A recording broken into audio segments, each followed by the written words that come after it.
안녕하세요. 사랑하는 나그네교회 교우 여러분. 그리고 주의 말씀을 함께 기쁜 마음으로 읽어가는 그리스도 안의 형제 자매된 교우 여러분. 오늘 우리 순서에 따라서 에베소서 5장을 함께 읽어가도록 하겠습니다. 4장에서 우리는 하나님의 성령 안에서 구원의 날까지 인치심을 받았으므로 모든 악독과 노함과 분냄과 떠드는 것과 비방하는 것을 모든 악의와 함께 다 버리라고 말씀 들었습니다. 그래서 서로 친절하게 하고 불쌍히 여기고 서로 용서하기를 하나님께서 그리스도 안에서 우리를 용서하신 것 같이 하라고 말씀하신 권면을 들었습니다. 우리 5장에 들어가서 바로 이 전체 내용의 권면을 다시 신학의 원리에 맞추어서 요약하여 몇 가지 다시 교훈을 주고 있습니다. 먼저 1절부터 보면 그러므로 사랑을 받는 자녀같이 너희는 하나님을 본받는 자가 되고, 여기에 신학의 원리가 있습니다. 하나님을 본받는 자가 되라. 그런데 그 까닭은 사랑을 받는 자녀같이 하나님의 사랑을 받은 자녀인즉이라는 것입니다. 여기 신학 원리가 여기 있죠. 우리가 하나님의 사랑을 받은 자녀인즉 그럼 그런 자녀인 만큼 하나님을 본받는 자가 되어야 마땅하지 않느냐. 첫 번째, 우리에게 5장에서 주고 있는 권면입니다. 두 번째는 2절에 가면요, 그리스도께서 너희를 사랑하신 것 같이 너희도 사랑 가운데서 행하라. 그는 우리를 위하여 자신을 버리사 향기로운 제물과 희생 제물로 하나님께 드리셨느니라. 이렇게 되어 있습니다. 그리스도께서 너희를 사랑하신 것 같이 너희도 사랑 가운데서 행하라. 이 말씀은 너희가 그리스도에게서 사랑을 받지 않았느냐. 그리스도께서 어떤 사랑을 우리에게 주셨죠? 2절 하반절에 나옵니다. 우리를 위하여 자신을 버리셨어요. 그래가지고 그 자신을 들어 향기로운 제물이요 희생제물로 하나님께 드리셨습니다. 이것은 우리를 위하여 한 것입니다. 그러한 사랑을 너희가 받았으므로 너희도 서로 사랑하는 가운데 지내라 하고 두 번째 성도의 삶에 대한 권면을 주고 있습니다. 이제 세 번째, 성도가 그럼 어떻게 살아야 마땅한지에 대한 구체적인 권면을 주는 내용이 이제 3절 이하부터 나오는데요. 이것이 세 번째 권면입니다.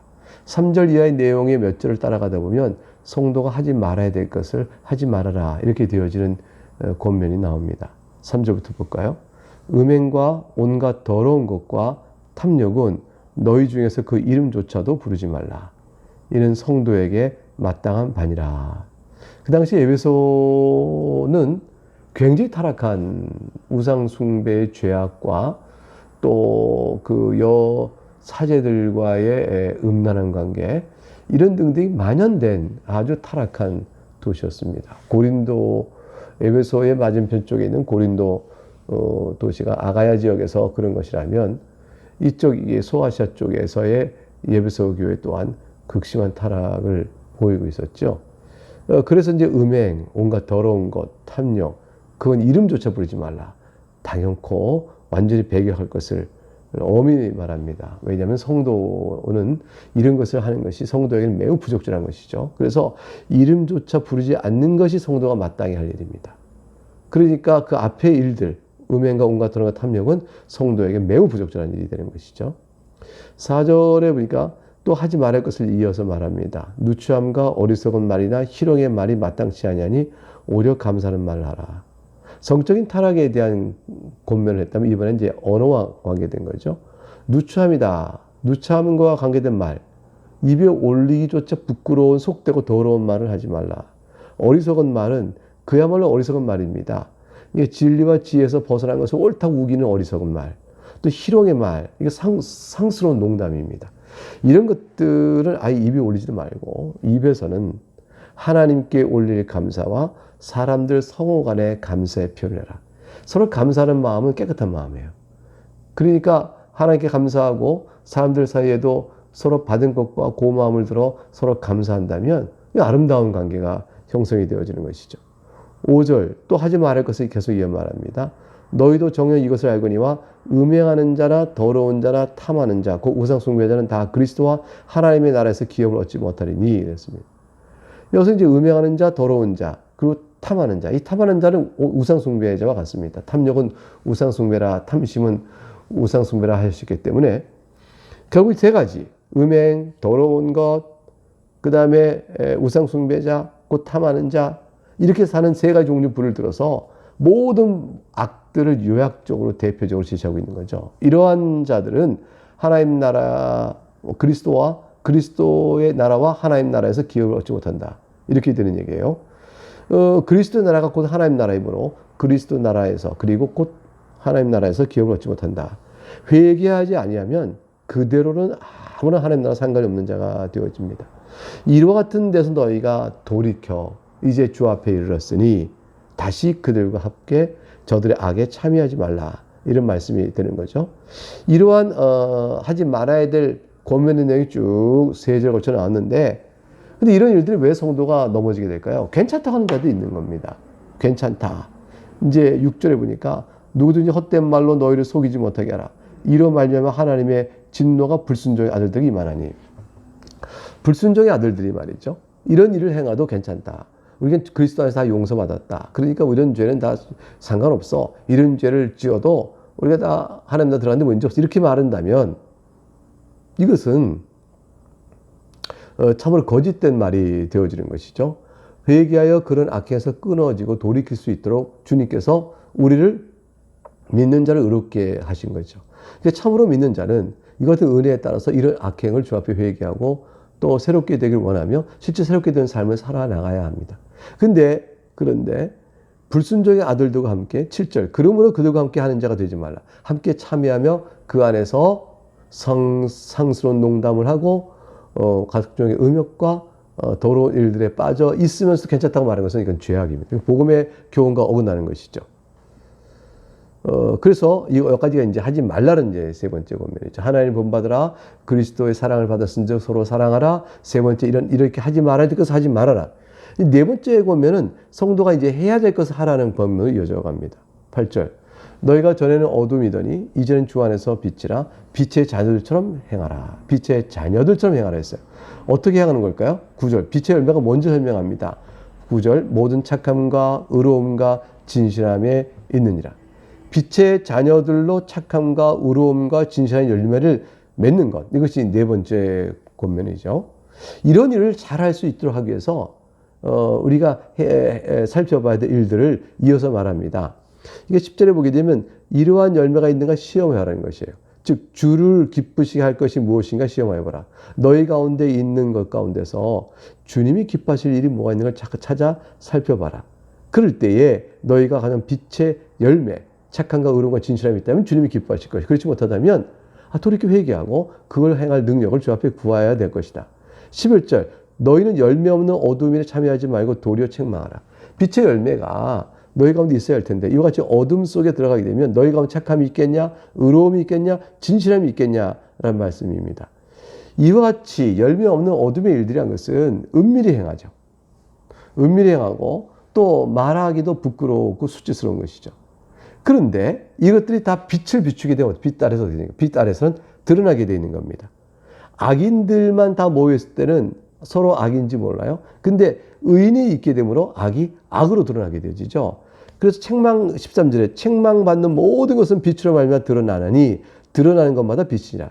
드러나는 것마다 빛이란 말은 조금 애매한 번역인데요. 책망을 받을 만한 모든 것들은 빛이 있음으로 말미암아 그것이 악된 것이 드러납니다. 그러니까 그것이 악된 것임을 보여주는 것이 바로 빛이니라. 그것이 드러나는 것마다 빛이라는 말의 올바른 번역입니다. 그러니까 13절 다시 번역하면 책망을 받는 모든 것은 빛의 말만 드러나느니 이것은 빛이 있어서 그런 것들을 다 드러내기 때문이다. 즉 드러나는 빛은 이런 것들을 드러낸다. 이런 뜻이 되어집니다. 성도의 의로운 행실이 있으면 사회가 악한 것이 드러나게 되어집니다. 그 의로운 성도들은 사회 악을 드러내는 일로 인해서 사회로부터 오히려 박해를 받는 일이 생기게 되는 거죠. 14절 그래서 그러므로 이르시기를 잠자는 자여 깨어서 죽은 자의 가운데서 일어나라 그러셨어요. 잠자는 자여 영적으로 잠자지 마라. 깨어 있으라. 어찌 죽은 자들 저 이방인들 저 악한 자들 어둠에 있는 자들과 똑같이 거기 섞여 있겠냐. 너희는 일어나라 깨어라 하고 성도들을 깨우는 겁니다. 성도들이 과거에 회심하기 이전에 에베소의 그 타락한 문화에 죽은 자들과 똑같이 살았던 자들이었는데 이제 너희는 살았으므로 죽은 자가 아니요 생명이 있는 자므로 잠자는 처럼 그들에게 적혀 있지 말고 깨어나라는 겁니다. 분리하라는 것입니다. 그리스도께서 너에게 비추이시리라 하셨느니라. 영적 각성을 하고 그리고 죽은 자들과 함께 있지 말고 깨어서 얼른 그들로부터 분리하라. 그러면 뭐가 됩니까? 어떻게 우리가 이와 같이 살아있으나 죽은 자들과 똑같이 잠을 자듯이 섞여 있는 일에서 우리가 피할 수 있겠습니까? 그것이 바로 15절 16절에 지혜 있게 행하라고 되어 있어요. 그러니 너희가 어떻게 행할지를 자세히 주의하여 지혜 없는 자 같이 하지 말고 오직 지혜 있는 자 같이 하여 세월을 아끼라. 때가 악하니라. 분별하여 이 짧은 인생 속에 기회를 아끼고 지혜롭게 무엇이 주님이 기뻐하실 말이고 빛의 열매에 해당되는 것을 살펴서 그것 함으로 하나님께 영광 돌리는 데 힘을 써야 합니다. 세월을 아껴야 할 것입니다. 때가 악한 때에 세월을 아끼지 않으면 거기에 묻어가서 많은 세월을 허송하게 되어지죠. 그러므로 지혜롭게 사는 것이 얼마나 중요할까요? 17절부터 20절에 몇 가지 권면사항을 계속 이어줍니다. 그러므로 17절에 1. 첫 번째, 어리석은 자가 되지 마라. 어리석은 자가 되지 마라. 두 번째, 오직 주의 뜻이 무엇인가를 이해하라. 이게 서로 연결돼요. 어리석은 자가 되지 않으려면 주의 뜻이 무엇인가를 아는 자가 되어지고 그 다음 18절에 술 취하지 말라. 이는 방탕한 것이니 술 취하지 않고 방탕에 빠져 있지 않으려면 성령으로 충만을 받아야 합니다. 그것이 18절이죠. 그리고 19절에 그래서 그렇게 된 자는 시와 찬송과 신령한 노래로 서로 부르며 성도끼리 화답하며 영적인 교통이 있어야 되고요. 19절 하반절에 너희 마음으로 주께 노래하며 찬송하며 그래라는 것이죠. 범사에 우리 주 예수 그리스도의 이름으로 항상 아버지 하나님께 감사하라 이렇게 되어 있습니다. 이게 이제 6가지 쭉 구체적으로 지혜롭게 살 수 있도록 세월을 아끼고 살아가는 방법들을 구체적으로 얘기하셨어요. 그리고 7번째로 21절에 가니까 그리스도를 경외함으로 피차 복종하라 되어 있습니다. 자, 첫 번째 뭐였죠? 지혜롭게 살기 위해서 때를 아끼고 어리석은 자 되지 말라. 두 번째로 주의 뜻이 무엇인가를 분별하라 이해하라. 17절. 18절에 술 취하지 말고 방탕하지 마라. 또 오직 성령으로 충만을 받으라. 19절 전반절 시와 찬송과 신령한 노래 서로 화답하라. 이게 5번째고요. 너희의 마음으로 주께 노래하면 찬송하라. 이게 6번째입니다. 7번째는 21절에 그리스도를 경외함으로 피차 복종하라. 영적 교통과 성도가 서로 어울려 교회 안에서 교제하고 말씀을 나누고 배워가는 일을 통해서 우리는 세월을 아끼고 지혜롭게 살 수 있는 길을 찾아갈 수가 있겠습니다. 그리스도의 경외함으로 피차 복종하는 이 중심적 원리를 좀 더 잘 이해할 수 있기 위해서 사도 바울은 여기서 혼인의 원리를 제시합니다. 22절부터 내용이 그거예요. 22절 아내들이여 자기 남편에게 복종하기를 주께 하라. 아내가 남편에게 복종하지 않느냐. 마치 교회가 주께 복종하듯 그런 것이다. 그리고 아내들이여 남편에게 복종한 것을 하녀가 또는 아랫사람이 주인에게 복종하듯이 남편에게 복종하라. 이거 굉장히 요즘은 남자 우월주의 가부장적 제도에 억압하는 것이 보이는데 질서만을 의미하는 것이에요. 남편이 성령 안에 충만해야 되고 또 올바르지 아니하면 이런 질서 관계가 전부 다 해악이 되어버립니다. 그러나 악하지 않고 질서 관계를 선하게 할 수 있기 위해서 하는 말로 이해하셔야 될 것입니다. 23절 이는 남편이 아내의 머리입니다. 이거 질서 관계예요. 그리스도께서 교회의 머리 된 것 같으다. 비교하고 있어요. 그리스도와 교회의 신비로움을 드리기 위해서 혼의 관계에 비춰서 이렇게 말씀해주고 있는 겁니다. 자, 그가 바로 몸의 구주시니라. 남편이 헤드십을 인정해주라는 것이죠. 그래서 헤드십을 인정하는 만큼 남편에게 복종하라고 말씀하고 있는 겁니다. 24절 그러므로 교회가 그리스도에게 하듯 아내들도 범사에 자기 남편에게 복종할지니. 자, 이렇게 되니까 아내된 우리 자매된 여러분들은 굉장히 분이 날 수 있어요. 아니 성경 말씀이지만 참 이거 이상합니다. 저희 남편은요 그냥 놔두면 안 됩니다. 저희 남편 복종하라니요. 아내들도 남편도 대등하며 수평적 관계 속에서 서로 의견을 주고받고 또 의논하고 해야 되는 것이지 수직 상하적인 측면에서 어떻게 우리 복종하고 또 주인이 되고 그렇게 될 수 있겠습니까? 이런 말씀이 있을 수 있습니다. 성경의 말씀은 수직 상하 관계에 실제 주인과 노예, 주인과 종의 관계에 있다는 것이 아니고 질서상 남편에게 헤드십, 머리됨을 두라는 것 뿐입니다. 근데 머리되는 남편이 해야 될 일이 마땅히 있어요. 이게 바로 25절, 30절 말씀인데요. 아내들아 아내 사랑하기를 그리스도께서 교회를 사랑하듯이고 그 교회를 위하여 자신을 주신 것 같잖아. 계속 그리스도와 교회 관계 비교되고 있죠. 그리스도와 교회 관계가 뭔지를 보여주기 위해서 이제 하나님 정하신 혼인의 원리 속에서 남편은 아내를 사랑하는데 그리스도께서 교회를 자기 몸을 다 드려서 자기를 내어주사 향기로운 제물에 희생 제물이 되게 하셨다고 앞에서 들었잖아요. 그렇게 하도록 그리스도께서 교회를 사랑하신 내용을 기억하고 남편도 해야 될 책무가 있음을 말합니다. 26절, 왜 그리스도께서 교회를 왜 자신을 주셨을까요? 곧 물로 씻어 말씀으로 깨끗하게 해서 거룩하게 하시려고 한 것입니다. 그렇게 함으로 인해서 자기 앞에서 영광스러운 교회로 탁 세우시고 티나 주름 잡힌 것이나 이런 것들 없이 거룩하고 흠이 없는 그런 교회가 되게끔 하시기 위해서 그리스도께서 자신을 교회를 위하여 내어주신 것입니다. 이와 같이 28절 남편들도 자기 아내 사랑하기를 자기 자신과 같이 할지니 자기 아내를 사랑하는 자는 자기를 사랑하는 것이라. 자기를 사랑하는 것과 아내 사랑하는 것을 같이 동등시 여겼습니다.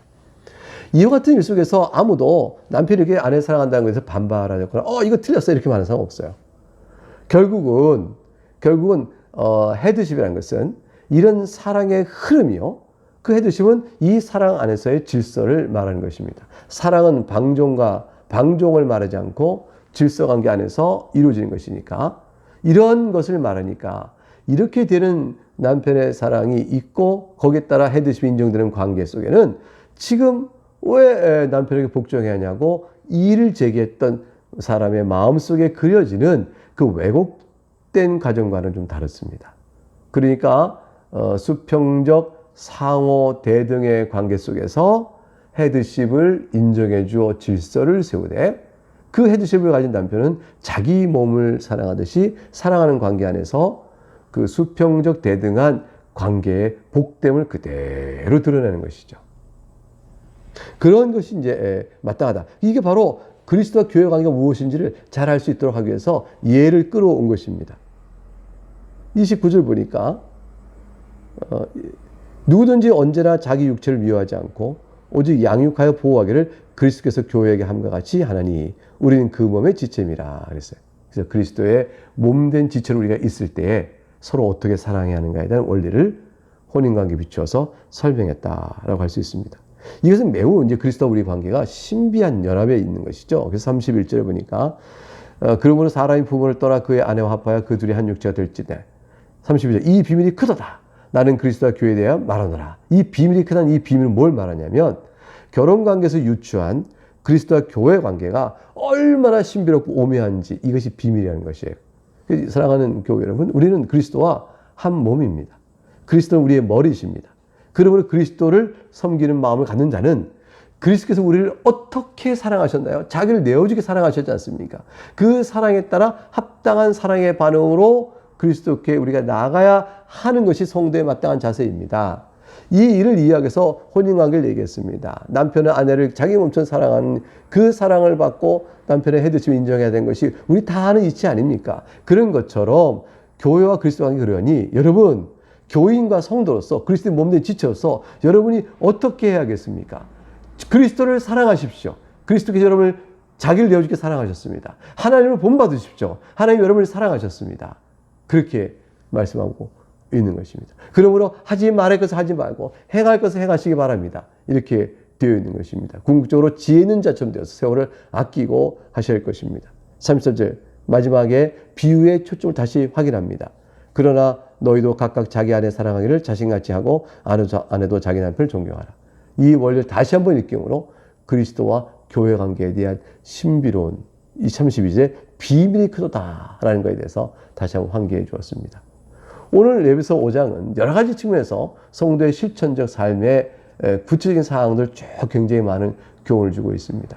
이 모든 전체를 묶어서 딱 정리하면 하나님께서 너희를 사랑하니 너희가 하나님을 본받고 그리스도께서 너희를 위하여 자신을 내어주셨으니 너희가 그리스도를 사랑함이 마땅하다. 그러므로 형제들아 어찌할꼬. 이렇게 되는 답으로 질문을 우리가 던지고 있는 거죠. 구체에 행할 것을 쭉 가르쳐 주셨습니다. 이 말씀의 뜻을 생각하고 여러분 개인의 성도의 삶과 또 교회 안에 이루어지는 여러분 속한 교회 안에 아름다운 친교의 교통이 더 풍성해질 수 있기를 주의 이름으로 축복합니다. 오늘 여기까지 갔습니다. 감사합니다.